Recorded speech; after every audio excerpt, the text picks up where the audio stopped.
का मतलब सत्य का संग। सत्य का संग मतलब सत्य माने ताकत। जो ताकत परमात्मा जो है तुमको शक्ति दिए बैठा है, उस ताकत का संग करो तो कमजोरी कभी महसूस नहीं करो, कभी खालीपन महसूस नहीं करो। और वो क्या है? आत्मज्ञान। सत्य को आत्मा कहा गया क्योंकि सत्य शाश्वत होता है और आत्मा भी शाश्वत है। आत्मा का बोध हो जाना, सत्य का संग हो जाना, संतुष्टि की निशानी। आप सोच के देखो, केवल आप ये ज्ञान सुनते हो, फिर आप क्रोध करते हो। जैसे साधु संत सन्यासी जो थे, दिखने में आता था कि वो लोग तपस्या कर रहे हैं, पर अगर क्रोध आ गया तो तपस्या तो उनकी हुई, मतलब समय भी दिया उन्होंने, घर बार भी छोड़ा उन्होंने, समय भी दिया, घर बार भी छोड़ा और कितनी अपनी शरीर को यातनाएं भी दी। दिखने में आएगा कि भैया इन्होंने बहुत तपस्या की है, पर क्रोध पता ही है क्यों आया है? दूसरा देखकर। उनको आत्मज्ञान नहीं था, बिना आत्मज्ञान के तपस्या तो कर ली उन्होंने, पर जब उनके कमंडल को किसी ने छुआ तो उनको क्या आ गया? तो वो कमंडल छूने वाले को उन्होंने दूसरा करके देखा, इसलिए उनको क्रोध आ गया। आप भी उनको दूसरा करके जितनी देर देखोगे उतनी देर रोना आएगा, जबकि आत्मज्ञान कहां नहीं है। आपको बोला गया कि उनको मुझ में ही देखना। यदि जिसको आत्मज्ञान हो जाएगा वो कभी कमजोरी महसूस नहीं करेगा, कमी महसूस नहीं करेगा। तो जब संतुष्टि आ जाती है, जब आवे संतोष धन, तो बाकी सब धन धूड़ समान। आप देखो, जो यूं कहे कि मेरे को आत्मा का ज्ञान हो गया, चेक करो उसको संतुष्टि है। जैसे दादाजी के लिए गुरुजी अक्सर बताते थे, इतनी संतुष्टि थी उनको कि जो भी कोई उनके साथ चलता था उसको कहते थे, लाओ 1 रुपया दो, मेरी जेब में डाल दो, हमें शेविंग कराना है। इतने बड़े हीरो के व्यापारी, कभी ये अभिमान नहीं आया उनको। पैसा भले ही उन्हीं का ही पड़ा रहता था साथ वाले की जेब में, पर खर्च उससे कराते थे। निरभिमानी जीवन जिसका होगा वो संतोषी होगा, द्वैत नहीं देखेगा और उसको कोई अंदर में विचार नहीं चलेगा। इसी को आत्मज्ञान कहा।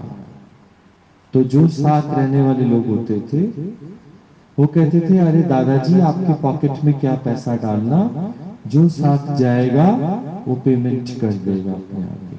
आप जाओ, आपको शेविंग कराना है, आप जाओ।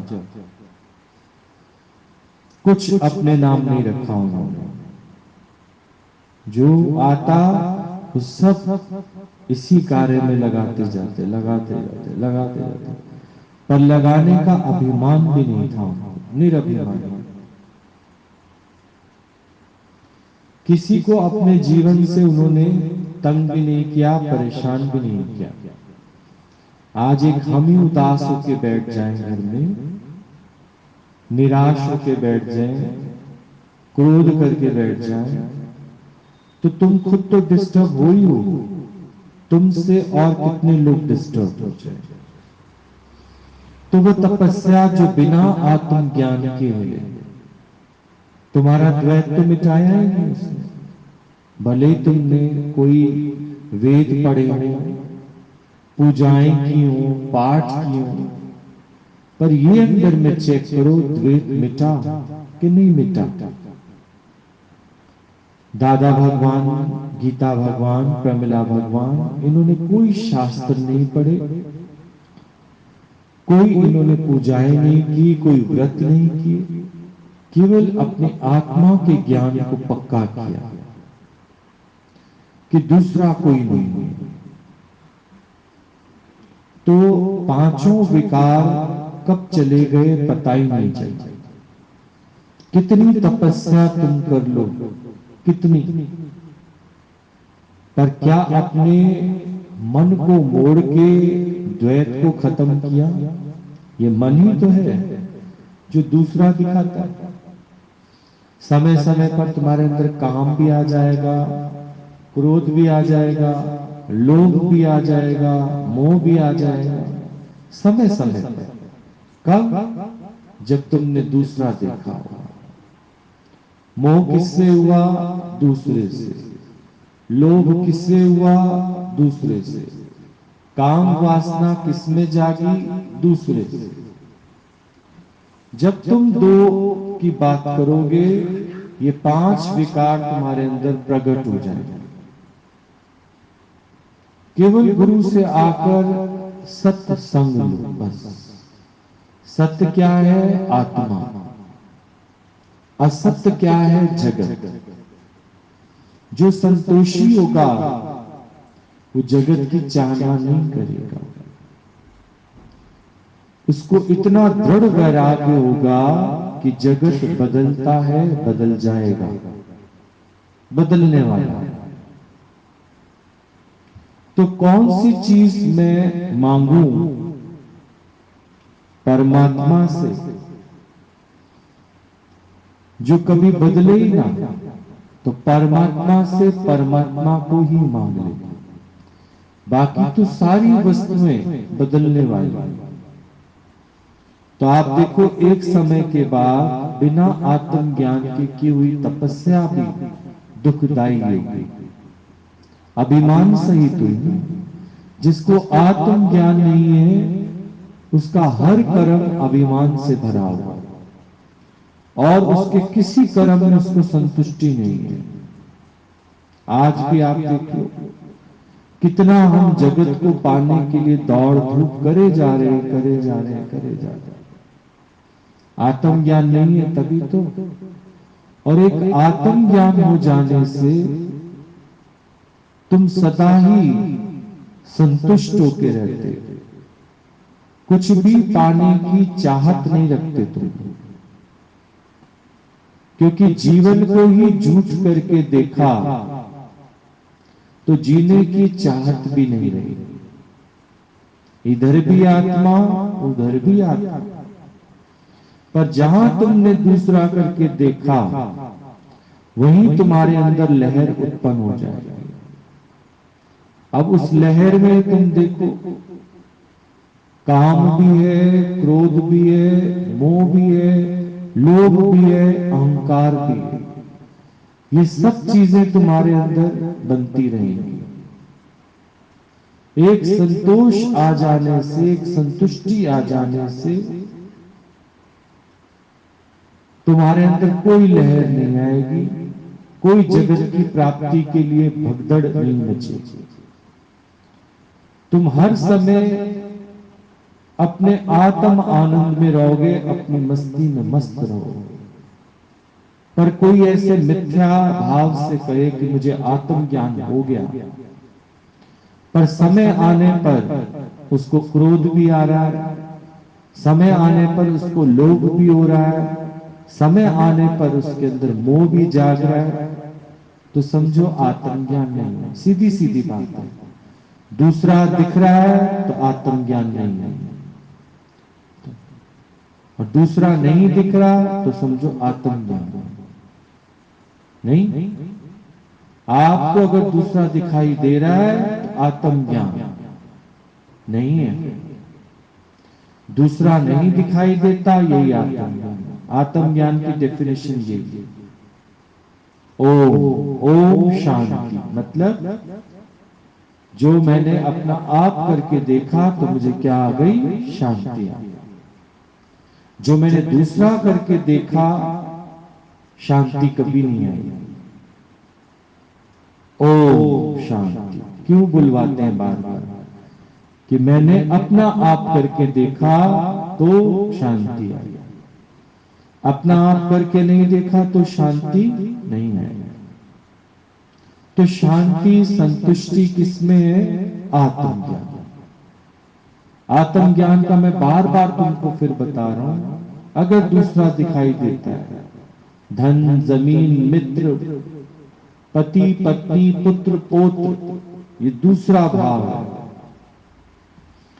पर आत्मज्ञान रखोगे तो इनके मिलने और बिछुड़ने पर ना तुम सुखी होगे और ना ही तुम दुखी होगे।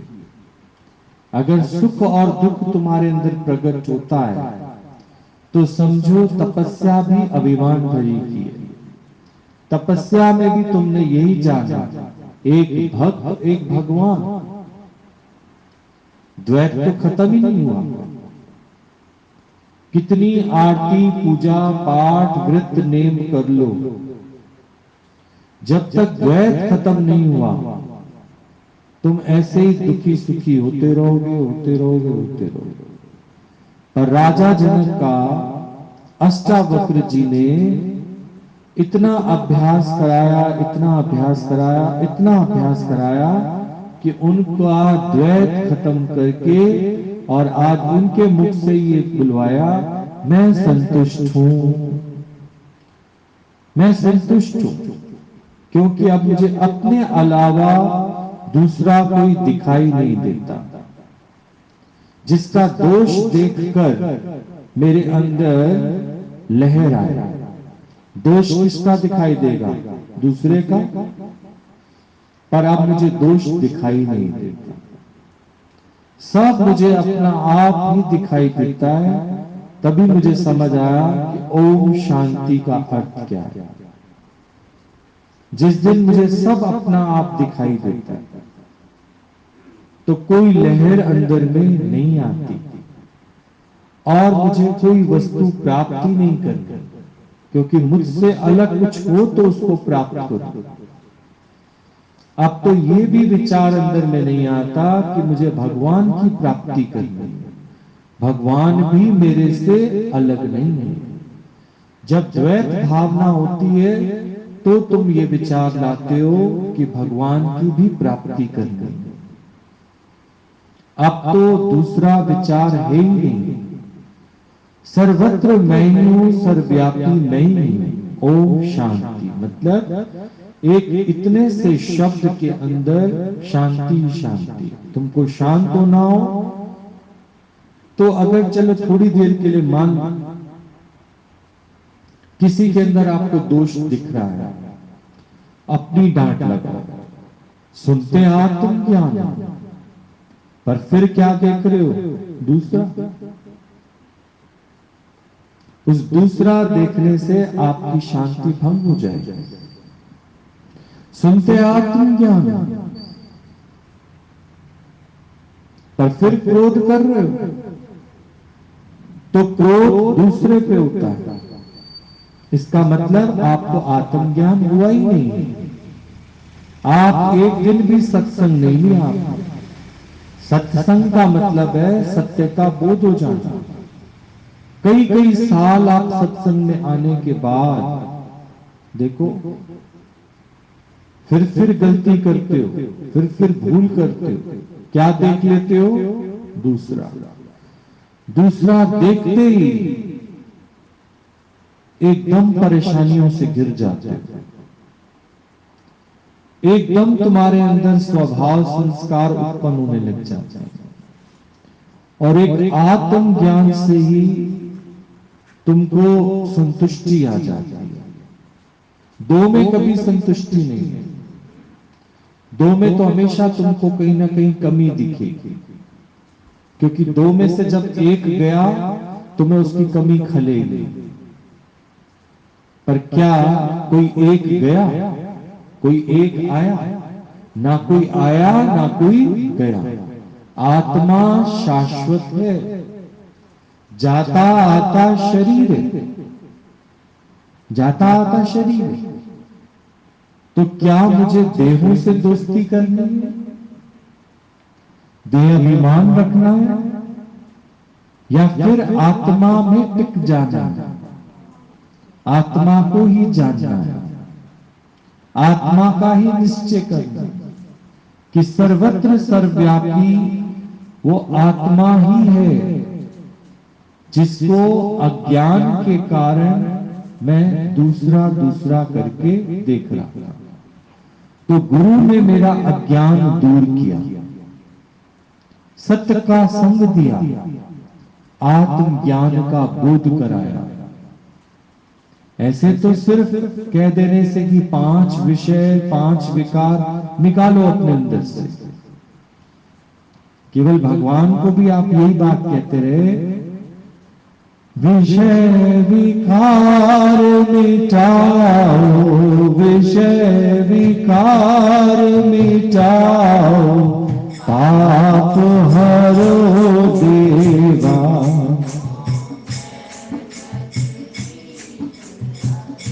वो सिर्फ कह रहे थे, ना आप अपने विषय देने के लिए तैयार थे ना विकार, क्योंकि विषय और विकार मेरे है ही नहीं।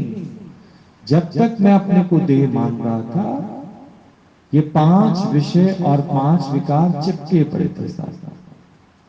जहां देह अभिमान गया, आत्मा में टिके, और आत्मा में टिकते साथ ही तुम देखो दूसरा दूसरा सब खत्म हो गया। दूसरा खत्म होते ही ना विषय रहे ना विकार, न मैं मन ही रहा न मैं तन ही, सत्संग मिलने से झगड़ा खत्म हो गया। सत्संग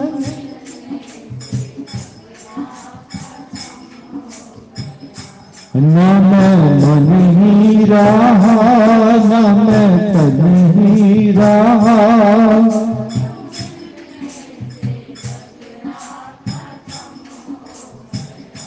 मन भी 2 में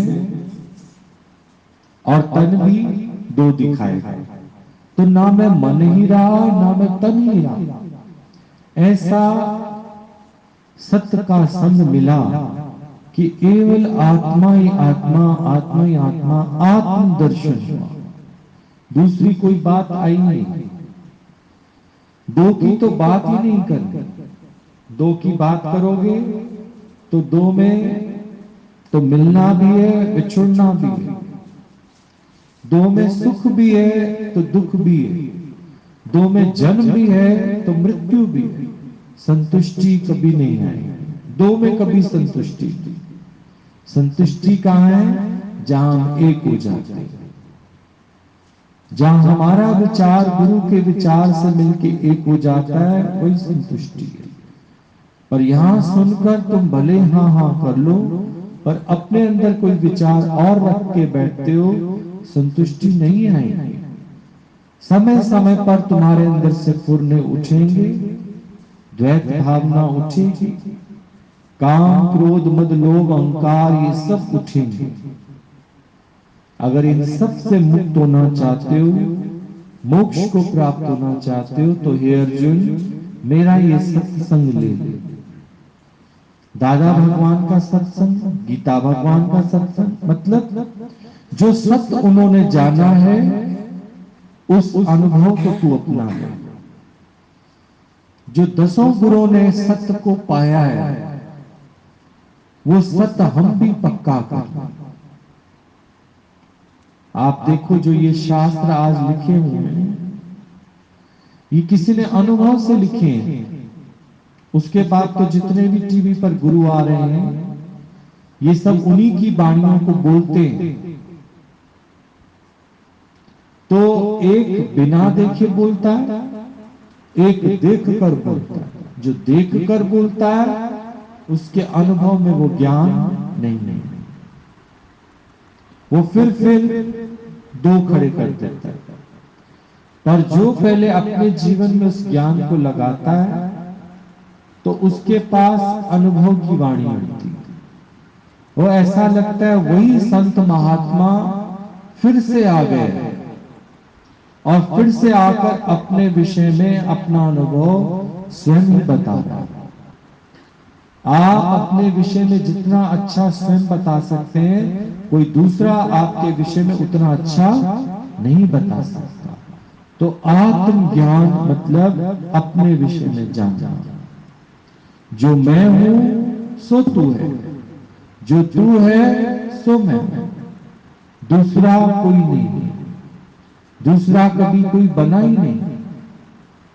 अज्ञान के कारण मेरे को दो दिखाई दिए, फिर उन दो में से मिलना बिछुड़ना सब फील होता है मेरे को।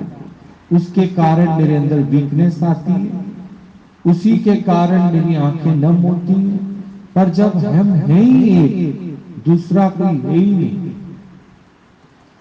तो बात क्यों फिर दूसरे की करें? दूसरे की बात करने से समझो दूसरे का बेटा। मैं अपने लिए तो कहूं I am son of God, तो फिर ये किसके बच्चे? दूसरा बोलना दूसरे का बेटा, गाली देते इसका मतलब। जिसके दो दो बाप हो वो कौन हुआ? वैश्या का बेटा नहीं। जब मेरे को भगवान ने उत्पन्न किया है तो ऐसा ही मैं सबको जानूं कि सबको किसने उत्पन्न किया है? भगवान। ये आत्मज्ञान है। पर मुझे तो भगवान ने उत्पन्न किया है। ये मेरा भाई है, ये मेरी बहन है, ये मेरे चाचा है, मेरी चाची, ये कितने सारे बन गए। बोलो मैं ही हूं, दूसरा कोई नहीं। ना कोई आता है, ना कोई जाता है, ना कोई सुख, ना कोई दुख, ना मिलन, ना बिछोड़ा, ना तेरा, ना मेरा, कुछ नहीं। केवल एक ही विचार, सत्य को जानो। सत्य कभी बदलता नहीं है और असत्य बदलता रहता है। तुम जो बात आज किसी से झूठ कहोगे, 2-4 दिन बाद फिर चेंज करके बोलोगे, फिर 2-4 दिन बाद फिर चेंज करके बोलोगे, ऐसे चेंज कर करके बात को बोलोगे, तो ये बात झूठ मानी जाएगी, सच नहीं मानी जाएगी।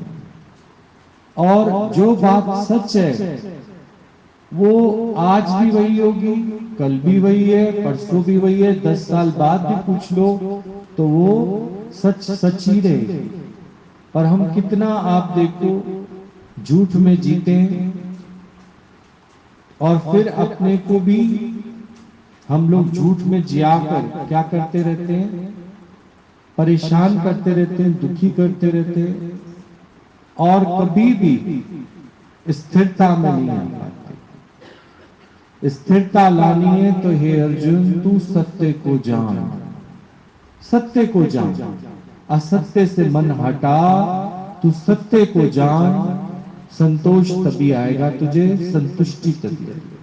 और तृप्ति हो जाने पर, संतुष्टि हो जाने पर फिर तुम देखोगे तुम्हें किसी भी चीज की चाहत या कमी महसूस नहीं होगी। ऐसे तो अगर अभी चाहत बनी हुई है, कमी महसूस होती है, तो समझो अभी तुमको आत्म ज्ञान नहीं है। अभी भी तुम्हारे पास तुमको दूसरा दिखता है जिसको पाने के लिए तुम दिन रात लगे पड़े। अज्ञानी और ज्ञानी की यही निशानी है। अज्ञानी अग्रसर हो रहा है जगत की तरफ क्योंकि संतुष्ट नहीं है, और ज्ञानी संतुष्ट, बोला कुछ पाना शेष नहीं है। मिलना था सो जो मिल गया, पाना था सो जो पा लिया, अभी और कुछ पाना शेष नहीं है। तो संतोषी सदा सुखी, जो संतोषी नहीं है वो सुखी भी नहीं। संतोषी सदा सुखी, अगर सदा सुख चाहते हो तो गुरु का वचन मानो। सदा सुख ही बरसाती है, दुखों से हमें बचाती है।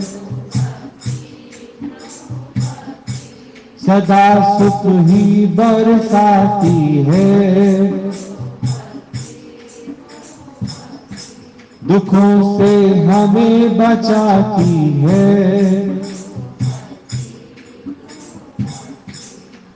गुरु की भक्ति ही हमको दुखों से बचाती है। मतलब गुरु से ऐसे जुड़े रहना कि उसका एक वचन भी मैं कभी ना कर सकूं, उसका एक एक वचन में मान के चलूं।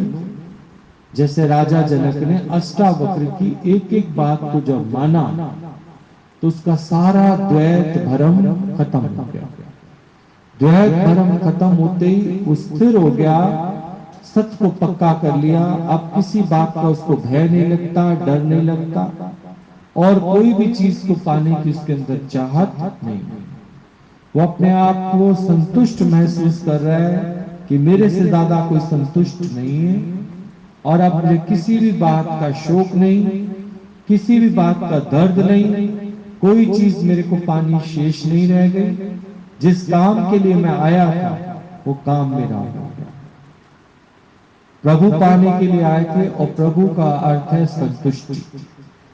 क्योंकि मैं ये सब देखना चाहता था, कैसे ये कर्म धर्म मेरे और ये सब, तो सबके बीच में रहता हुआ भी, जब तक इस शरीर की उम्र है, ये शरीर निर्धारित समय के लिए जो मिला है, पर इसके छूटने से पहले पहले मेरे को सब चीज का बोध हो गया है, इसलिए अब फंसूंगा किसी में भी नहीं। पर ठीक है, जब तक हूं इन सब के बीच में संतुष्ट होके रहूंगा। अब मेरा किसी से कोई झगड़ा नहीं, किसी से कोई लेना नहीं न देना, न लेना न देना, बस मगन रहना, फंसना भी नहीं है किसी से। क्योंकि अब सब समझ आ गया अच्छे से कि ये सब सपने की रचना है जो धीरे धीरे बदलती रहेगी। तुम्हें केवल इसको साक्षी और दृष्टा होकर देखना है, इसको सत्य करके नहीं देखना। ये बदलते रहेंगे, बदलते रहेंगे, और देखना तुम इसी तरह से मुक्त रहोगे।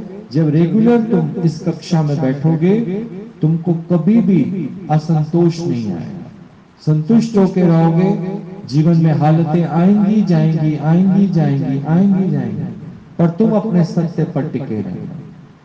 ठीक क्या आया समझ में? क्या आया?